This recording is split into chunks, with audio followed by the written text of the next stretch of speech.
Welcome back to the John Trager Show. Today I'd like to introduce you to another part of me, the explorer. This is the part of me that's always wanted to understand the world. Not dominate it, not control it, just understand it. How does this work? What's happening here? Why is it doing that? This part of me is the explorer. The explorer is the part of me that stands in awe of life. It's the part that looks at the world and goes, wow, this is incredible. And then immediately asks, how does this work? And when I look back at my life now, I can see exactly where this part came from. It came from two very different people, my parents. My father and my mother taught me about the world in two completely different ways. My father's rules were very clear, and one of them was very simple. Children should be seen but not heard. Modern psychology sometimes worries that silencing children will affect their self-esteem, their ability to express themselves. But for me, something very different happened, because when adults were talking, I wasn't meant to interrupt. So instead of learning through conversation, I learned through observation. I watched people. I watched how adults spoke to each other, and I watched body language. I watched what happened when someone got angry or embarrassed or uncomfortable or proud. My father taught me to observe the world, but my mother, she taught me to explore it. My mum is curious about everything. She'll talk to anybody about anything. She never shut down curiosity. She always invited it. And one day, those two things came together. One day, I ran into the house with a cat under one arm and a kitten in the other hand. I must have been 18 months or 2 years old. And with absolute wonder, I went over to Mum, held it up and said, "Look, Mum, Aussie, Aussie." My mum looked at the cat and she realized immediately what was happening. She said, "Where'd you get that cat from?" I told her, and she told me, "Now go and put that cat and kitten back where you found it." So I did, under the hedge. And then she said something that has stayed with me for the rest of my life. She said, "Sit down and watch, but don't touch." And I sat there, this tiny little kid, watching this cat, when suddenly something incredible started happening. One kitten appeared, then another, and another, and I just sat there, completely absorbed, watching life happen.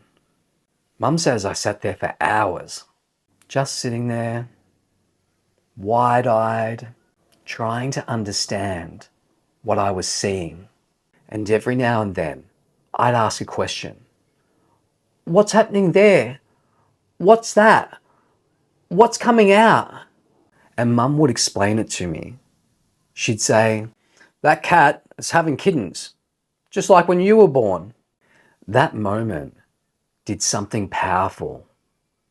In that moment, two things came together. My father's rule had taught me to observe the world, and my mother had encouraged me to explore. So I sat there, watching, learning, curious, and fascinated. And without anyone announcing it, without anyone inviting it, the explorer was born. When you grow up on a farm, you learn something early. Nature doesn't operate randomly. It works in patterns.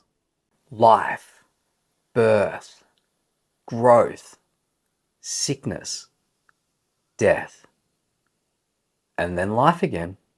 On a farm, you see those cycles everywhere. Animals being born, animals getting sick, and animals dying, and then animals feeding the next part of life. My father was a butcher, and sometimes that involves seeing that cycle right before my eyes. A sheep might be slaughtered, or chooks prepared for the freezer.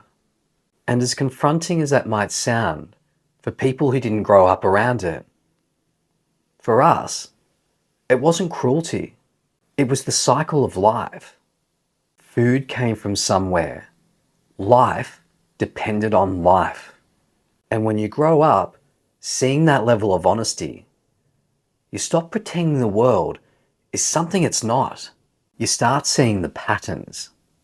You start seeing how everything connects. But the farm, it didn't just teach me about curiosity. It taught me about responsibility. Because on a farm, the animals always come first. Before the humans eat, the animals are fed. Every single day, as a kid, my job was simple. I had to water the dogs. We had a license for 25 dogs. So every afternoon, I'd come home from school, get the watering can, walk around, clean out their bowls, and fill them back up. Every day. No excuses. Because the animals, they rely on you. They don't care if you're tired or if you don't feel like doing it. They rely on you. And that teaches you something very powerful from a very young age. Life isn't just about curiosity. It's responsibility too. Growing up on a farm didn't just teach me about life and death. It taught me about care. Because when you live close to nature, you see when things are suffering. And sometimes you realize you can help. I remember one moment very clearly. We were driving the main road between my hometown of Talbot and Maryborough when we saw a kangaroo had been hit on the side of the road. Mum pulled over and we went over to the kangaroo. The kangaroo had died. And then Mum did something I'll never forget. She checked the pouch, and inside there was a tiny little Joey, still alive. So Mum wrapped it up in a blanket and took it home with us. For a little while, that Joey lived with us. It lived in the horse stable, and Mum bottle fed it. And I remember sitting there and watching it grow. I remember watching it hop around the orchard, safe, curious, alive. And something about that moment, it stuck with me because it showed me something very important. Animals respond to how you treat them. When animals feel safe, they trust you. And when they feel hurt, they'll avoid you. And the more I watched animals, the more I started to notice something very interesting. They communicate predominantly through patterns, through body language, through posture, movement, tension. And once you learn to see those patterns, you can read them. You can see when a dog's feeling relaxed, when it's stressed, when it's starting to become aggressive. You can see the signals. But curiosity, it doesn't just come from wonder. Sometimes it comes from survival. Understanding patterns wasn't just interesting. Sometimes it was necessary. And I learned that lesson very early on. It was 1989 and I was 6 years old. My mum was showing dogs at the Melbourne show. And because we lived a couple of hours away, We had to leave really early. Exhibitors had to be there before the gates opened. So when the day finished, my mum sent me home with some family friends, the Zusners. They had a farm not far from ours. The next day, Matthew and I were playing outside, and it was hot. And at one point, I went back towards the house to get a drink. What I didn't realise was tied up nearby was an old Jack Russell. It was blind, and I didn't see it, but it saw me. Suddenly, it rushed out and grabbed my leg, and I remember screaming as I looked down and I just saw blood everywhere. I instinctively put my hands over my face. Eventually, I managed to roll away, but the damage was done. Later, at the hospital, I ended up with 16 stitches on the inside and 9 on the out. And for a long time after that, I was terrified of little dogs.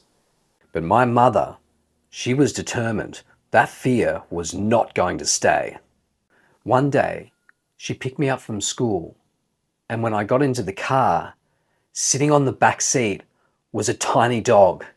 I was frozen, but Mum made me face it, slowly, patiently, until the fear started to disappear. Instead of being frightened of dogs, I started to study them, watching them, learning their signals, because once you see the patterns, you can start to see what's coming next. You can see when a dog's about to snap, when it's feeling nervous, and when it's feeling safe. Curiosity taught me to observe. But moments like that taught me something far more important. Pay attention. Because understanding patterns doesn't just help you explore the world. Sometimes it keeps you safe. And eventually, I realized something fascinating. Those patterns I was learning to read in animals, they exist in people too. When I look back at my childhood now, I can see exactly what that part was doing. It wasn't just curious, it was learning. Learning how life works, learning the patterns of nature, learning the patterns of animals, and eventually, learning the patterns of people. Because when you grow up watching the world closely enough, you start to realize something important. Life isn't random. It's patterns. Birth, growth, fear, trust, conflict, connection. And once you start seeing those patterns, you realize something extraordinary. The world isn't chaos. It's a system. But when I was young, I didn't realize any of this.